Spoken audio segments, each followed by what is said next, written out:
자, 이어서 뉴욕 현지 연결해서 자세한 내용들 짚어보겠습니다. 김한희 특파원, 안녕하십니까? 네, 안녕하세요. 네. 어제 말씀을 해 주셨다시피 중요한 지표들, 거기에다가 연준 위원들의 발언들이 쏟아졌던 하루가 되겠습니다. 결국에 약보합으로 거래를 마쳤는데요. 흐름 어땠습니까?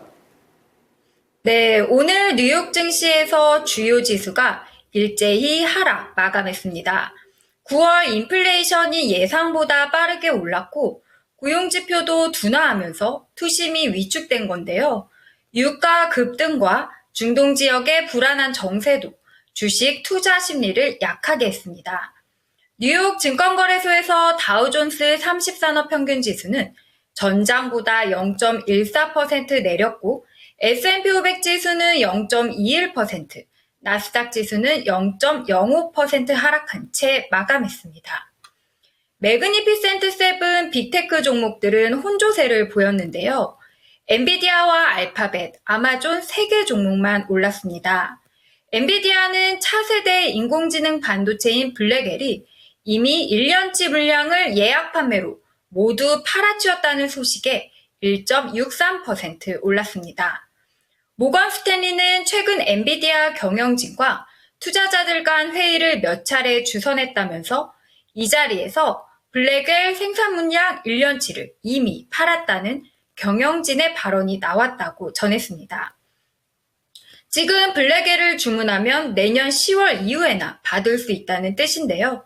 반면 테슬라는 오늘 장마감 뒤 예정된 로보택시데이 행사를 앞두고 하락세를 이어갔는데요. 오늘 테슬라는 0.95% 하락 마감했습니다. 로보택시데이 기대감이 이미 주가에 반영돼 있어 투자자들이 뉴스에 팔았다는 분석이 지배적입니다. 국제유가는 사흘 만에 급등세로 돌아섰습니다. 허리케인 밀턴이 상륙해 미국 남부 석유 생산이 차질을 빚을 것이라는 우려가 작용했는데요. 또 이스라엘이 이란 석유 시설을 공격할 것이란 우려도 유가를 큰 폭으로 끌어올렸습니다. 중동 동맹국들과 미국이 이란 석유 시설을 공격해서는 안 된다고 만류하고는 있지만 이스라엘이 석유 시설 공격을 강행할 것이란 우려가 높아지고 있는 상황인데요. 그 여파로 국제유가 기준물인 브렌트유는 어제보다 3.68% 급등한 배럴당 79.4달러로 치솟았고요. 미국 유가 기준물인 서부 텍사스산 원유는 3.56% 뛴 배럴당 75.85달러로 마감했습니다. 네, 계속해서 중동 전쟁은 유가의 변동성을 키우는 재료가 되고 있습니다. 자, 뉴욕 증시 내에서 이제 지표를 보게 되면은 이제는 50bp 인하 가능성은 많이 낮아진 그런 상황이 되겠는데요. 소비자 물가 지수부터 들어볼까요? 네, 이번 주는 물가 주간인데요. 예상보다 가파른 물가 오름세는 이날 투심을 위축시켰습니다. 미국 노동부는 9월 소비자 물가 지수 CPI가 전년 대비 2.4% 상승했다고 밝혔습니다. 변동성이 큰 식품과 에너지를 제외한 근원 CPI도 같은 기간 3.3% 올랐는데요. 이들 수치는 모두 경제 전문가들의 기대치를 상회한 겁니다. 식료품과 주거비 상승이 CPI를 끌어올린 건데요. 고용통계국은 9월 주거비 물가와 식품 물가가 전체 월간 상승분의 75%를 차지했다면서 이러한 상승세가 에너지 물가 하락분을 상쇄시켰다고 설명했습니다. 오늘 미국 노동부가 별도로 발표한 실업수당 지표에서도 고용이 점진적으로 둔화되고 있는 것으로 확인됐습니다.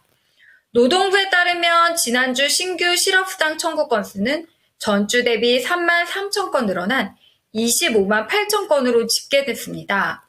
작년 8월 이후 1년 2개월 만에 최대치인데요. 최소 2주 이상 실업수당을 청구하는 계속 실업수당 청구 건수 또한 지난주 전망치보다 높았습니다. LPL 파이낸셜의 퀸시 크로스비는 인플레이션이 상승하고 노동시장이 냉각되면서 연준이 진퇴양난에 놓였다며 이 같은 경제 지표는 연준이 원하는 조합은 아니라고 말했습니다.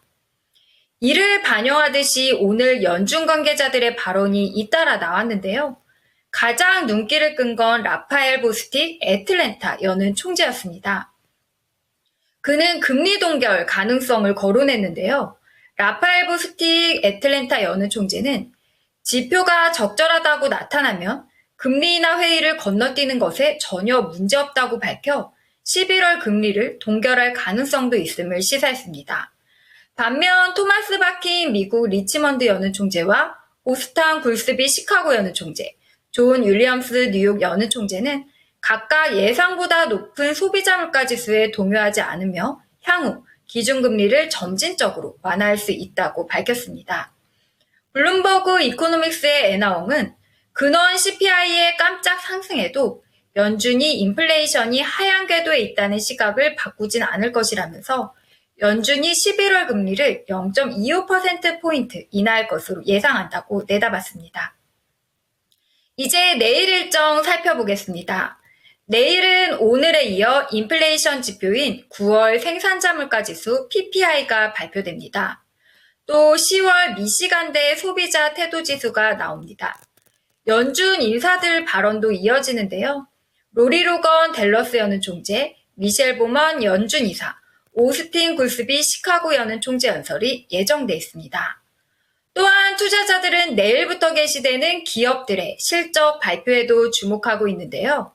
웰스파고와 JP모간 체이스, 블랙록이 실적을 공개합니다.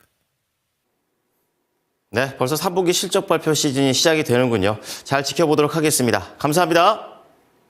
네, 감사합니다. 지금까지 모닝인 뉴욕이었습니다.